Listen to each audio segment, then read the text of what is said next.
Welcome. আজকে আমরা আরও একটি শর্ট বা এমসিকিউ নিয়ে আলোচনা করব।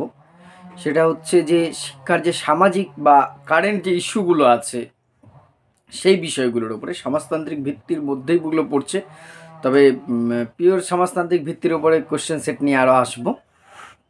আজকে অল্প কয়েকটি প্রশ্ন নিয়ে একটু আলোচনা করব, উত্তরগুলো সম্বন্ধে আমরা আলোচনা করব যেভাবে করি।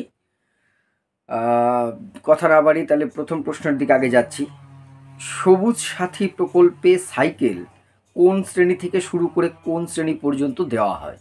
অপশন এ 6 থেকে 10 শ্রেণী পর্যন্ত, বি হচ্ছে 7 থেকে 11 শ্রেণী পর্যন্ত, অপশন সি 9 শ্রেণী থেকে 12 শ্রেণী পর্যন্ত, অপশন ডি 8 থেকে 10 শ্রেণী পর্যন্ত। এবার প্রশ্ন আসতে পারে, স্যার সবুজ সাথী ধরে আনলেন কেন? ওয়েস্ট বেঙ্গলে যে কারেন্ট ইস্যুগুলো আছে শিক্ষার সাথে যুক্ত, তার মধ্যে এটি, এবং সরকারি কোনো শিক্ষাগত প্রকল্প থেকে কোনো প্রশ্ন যে দেবে এটা যেমন বলা যায় না, দেবে না সেটাও কিন্তু বলা যায় না। অনেক ক্ষেত্রে কিন্তু অন্যান্য কম্পিটিটিভ পরীক্ষায় দেখা যাচ্ছে এইগুলোকে দিচ্ছে, ফলে এটা যেহেতু আমাদের সিলেবাসের মধ্যেই কারেন্ট ইস্যুগুলো, এই জন্যই প্রশ্নটা দেওয়া। তাহলে সবুজ সাথী প্রকল্প আমরা জানি পশ্চিমবঙ্গ সরকারের শিক্ষা আর ছাত্রছাত্রীদের শিক্ষামুখী করবার জন্য অনেক প্রকল্পের মধ্যে একটি প্রকল্প। এই প্রকল্পে কি করা হয়, বাইসাইকেল সেটা দেওয়া হয় শিক্ষার্থীদের।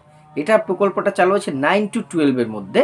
ছাত্রছাত্রীরা একজন কিন্তু একবারই পাবে, এই শ্রেণীর জন্য শিক্ষার্থীরা পাচ্ছে। এখন তো 9-এ দিয়ে দিলে হয়ে যাচ্ছে, প্রথম দিকে যখন চালু হয় 9 থেকে 12 মধ্যে এটা চালু হয়েছিল, এই জন্য বলা হচ্ছে 9 থেকে 12, অর্থাৎ অপশন সি।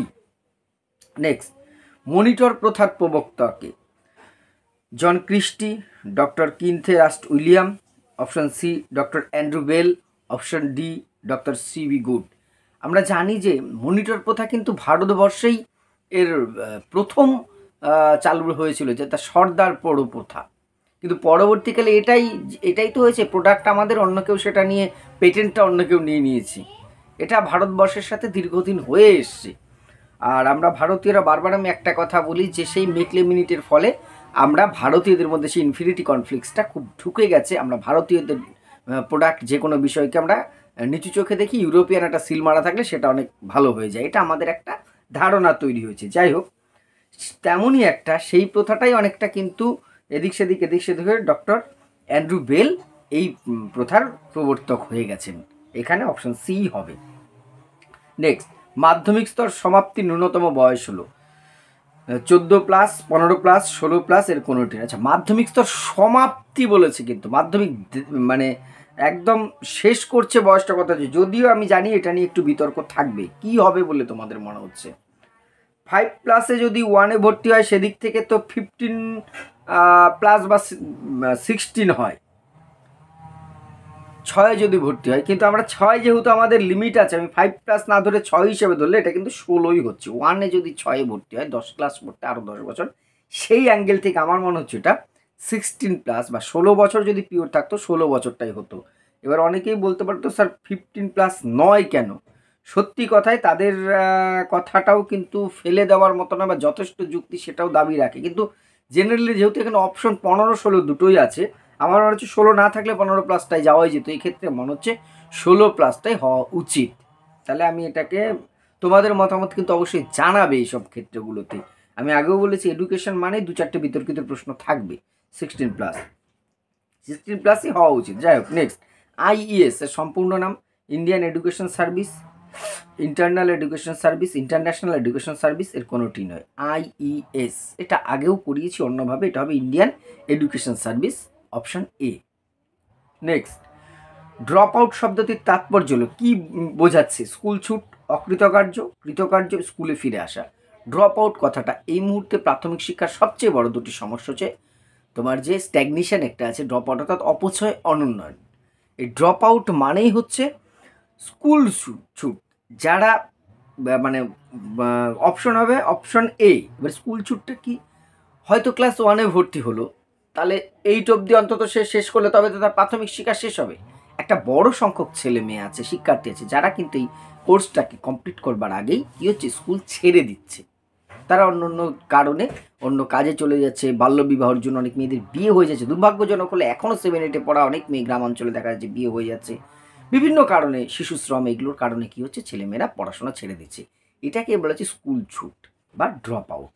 নেক্সট, পশ্চিমবঙ্গে শিক্ষার স্তরবিন্যাস কি? 10+3+3, 8+2+3, 10+2+3, 8+3+2। বলো, পশ্চিমবঙ্গে আমরা যে পড়াশোনা করছি তার কাঠামোটা কি?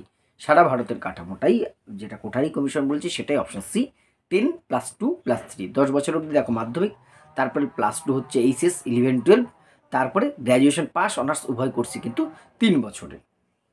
নেক্সট, BRU এর সম্পূর্ণ নাম block resource unit, board resource unit, block resource union, এর কোনোটিই নয়।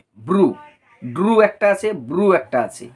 DRU ড্রু আর BRU ব্রু মানে হচ্ছে option A block resource unit. ECC এর সম্পূর্ণ নাম, এটা আগেও করানো হয়েছে, এটা কোথা থেকে আমরা প্রথম পাই, কোথায় এটা ECC এর সম্পূর্ণ নামটা, আমি আর অপশনগুলো বলছি না, আছে এর সম্পূর্ণ নাম। ECC কথাটা প্রথম পাই জাতীয় শিক্ষানীতি 1986-তে, প্রাক প্রাথমিক শিক্ষার উন্নতির জন্য। এটার উত্তর হবে option C, early childhood care and education. Early childhood care and education. Next, প্রাথমিক শিক্ষার পাঠ্যক্রমে কাগজ কেটে মালা তৈরি, এটা হলো শরীরচর্চামূলক কার্যাবলী, প্রত্যয় অভিজ্ঞতামূলক কার্যাবলী, সৃজনাত্মক কার্যাবলী, এর কোনোটি নয়। কাগজ দিয়ে মালা তৈরি বা ফুল তৈরি, এটা কী ধরনের কাজ হবে? এটা ক্রিয়েটিভিটির একটা লক্ষণ। ছেলে মেয়েদের মধ্যে নতুন কিছু ক্রিয়েটিভ থাকলে, সৃজন করার ক্ষমতা থাকলে সেটা করছে, তাহলে এটা অবশ্যই কি হবে? সৃজনাত্মক কার্যাবলী, creative activity, option C. Next, NCERT কবে প্রতিষ্ঠিত হয়? Option A 1960, option B 1961, option C 1962, option D 1963। NCERT কত সালে? জানা আছে এটা তোমাদের নিশ্চয়ই, 1961, 1961 সালে বা 61 খ্রিস্টাব্দে। নেক্সট, শিক্ষাক্ষেত্রে নারীদের সমান অধিকার প্রদান করা হয়েছে। শিক্ষাক্ষেত্রে সংবিধানের ধারা থেকে একটি প্রশ্ন দেওয়ার চান্স আছে সমান অধিকারের কথা। অপশন এ সংবিধানের 15 নং ধারায়, অপশন বি সংবিধানের 16 নং ধারায়, অপশন সি সংবিধানের 18 নং ধারায়, অপশন ডি সংবিধানের 19 নং ধারায়। এবার তোমরা বলো, শিক্ষাক্ষেত্রে নারীদের সমান অধিকার। 45 নম্বরে তো বলা আছে তোমার যে সার্বজনীন প্রাথমিক শিক্ষার কথা 6 থেকে 14 বছর বয়সী। 46 নম্বরে বলা আছে তপশিলি জাতি উপজাতি অন্যান্য অনগ্রসর শ্রেণীর শিক্ষার কথা। 15 নম্বরে বলা হয়েছে শিক্ষাক্ষেত্রে তোমার যে কোনো লিঙ্গ বৈষম্য করা যাবে না, এটা আছে 15 নম্বরে। তাহলে অপশন এ সংবিধানের 15 নম্বর, অপশন এ হবে উত্তর। সংবিধানে 42তম সংশোধনী গৃহীত হয় 1972, 1973, 1975, 1976। তাহলে 42তম সংবিধান সংশোধনী কত সালে হয়? এটা মোটামুটি বেসিক নলেজের মধ্যেই পড়ছে আমাদের, আমরা জানি এটা অপশন ডি 1976, 1976 সালে, যেখানে সে সেকুলার তোমার সমাজতান্ত্রিক বিভিন্ন ওয়ার্ডগুলো যুক্ত হবে, অন্যান্য অনেক কিছু যুক্ত হয়েছে 76। সর্বশিক্ষা অভিযানে, প্রশ্নটা ভালো করে দেখবে, অভিযানে 2010 খ্রিস্টাব্দের মধ্যে সকল শিশুকে উচ্চ প্রাথমিক শিক্ষা সম্পূর্ণ করার কথা বলা হয়েছে। 4 বছরের, 6 বছরের, 3 বছরের, 8 বছরের।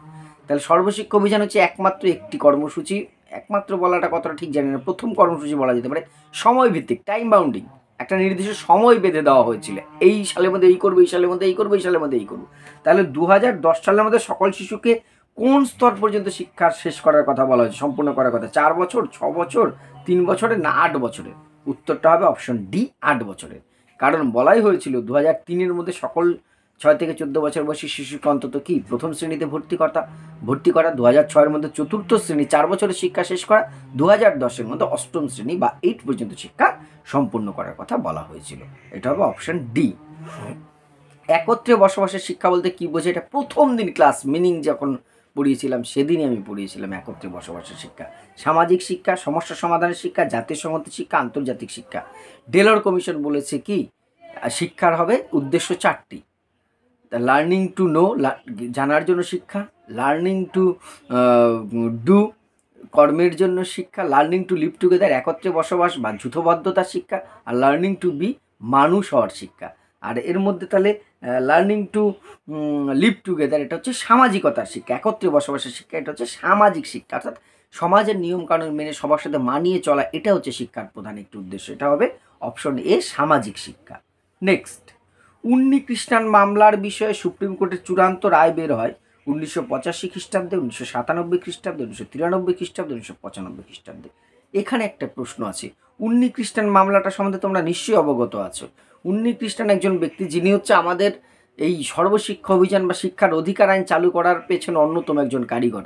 আমাদের দেশের সরকার বাহাদুরে যারা ছিলেন বা দায়িত্বপ্রাপ্ত রাজনৈতিক নেতারা ছিলেন, তারা কাজ করেনি এটা তো বলা যাবে না, দেশ এতটা এগিয়ে যেত না। কিন্তু আমরা জানি রাজনৈতিক ব্যক্তিত্বরা রাজনীতিটাই বেশি বোঝেন, এটাই তাদের নেশা পেশা সব।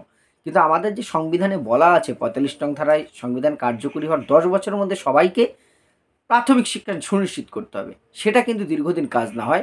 উন্নিকৃষ্ণন ভার্সেস অন্ধ্রপ্রদেশ যে স্টেট গভর্নমেন্ট, তার রাজ্য সরকারের বিরুদ্ধে তিনি মামলা করেন সুপ্রিম কোর্টে, যে আমাদের এটা কেন হয়নি, এখনও শিক্ষাকে কেন মৌলিক অধিকারের আওতায় আনা হয়নি। বিভিন্ন শুনানির পর 1993 কিন্তু সুপ্রিম কোর্ট রায় দেয় যে শিক্ষাকে মৌলিক অধিকারের মধ্যে যেমন আনতে হবে, তার সাথে সাথে শিক্ষাকে সুনিশ্চিত করতে হবে। তারপরেই কিন্তু একের পর এক কর্মসূচি, এবং কিছুদিন পরেই আমরা জানি যে 6-7 বছর পরেই কিন্তু অ্যানাউন্সমেন্ট হয়, যেটা সর্বশিক্ষা অভিযান, একটা যুগান্তকারী কর্মসূচি।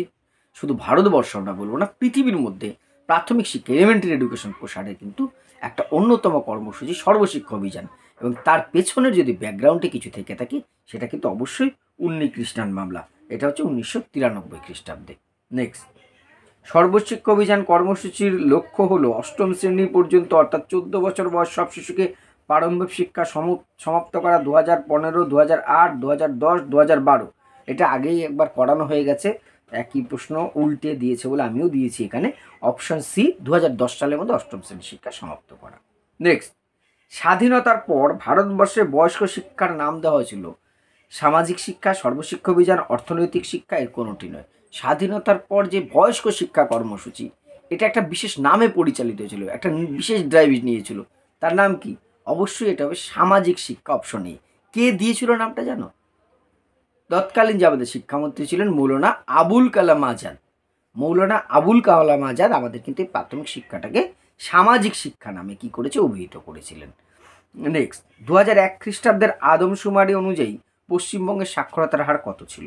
77.58%, 69.22%, 98.58%, 81.59%। জানো 2001, 11 নয় কিন্তু, একে সে সময় পশ্চিমবঙ্গের সাক্ষরতার হার ছিল 69.22%, 69.22%। উন্নিকৃষ্ণার মামলায় আবার সেই প্রশ্নটাই, কিন্তু ঘুরিয়ে, ওইটা নয়, বিষয়টা ওইটাই। উন্নিকৃষ্ণার মামলায় সুপ্রিম কোর্টের রায়ের পর রাইট টু এডুকেশনকে সংবিধানের মৌলিক অধিকারের ধারায় যুক্ত করা হয়েছে। এটা কোন ধারায়? অপশন এ 20 নং ধারায়, অপশন বি 21 নং ধারায়, অপশন সি 27 নং ধারায়, অপশন ডি 24 নং ধারায়।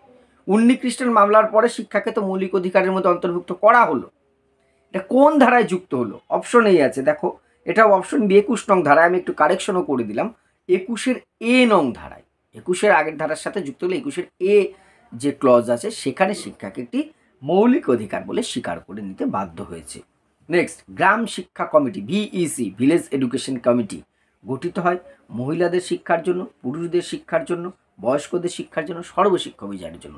অবশ্যই এটা হচ্ছে সর্বশিক্ষা অভিযানের জন্য। ওয়ার্ড কমিটি শহরে আর গ্রামের ক্ষেত্রে ভিইসি। এটা ছিল একদম গ্রাসরুট লেভেলের সর্বনিম্ন স্তর। এখান থেকে একদম কেন্দ্রীয় স্তর পর্যন্ত কিন্তু কতগুলো লেভেল বা স্তর টায়ার ছিল তোমার যে এই প্রাথমিক শিক্ষা সর্বশিক্ষা অভিযানকে কার্যকরী করবার জন্য।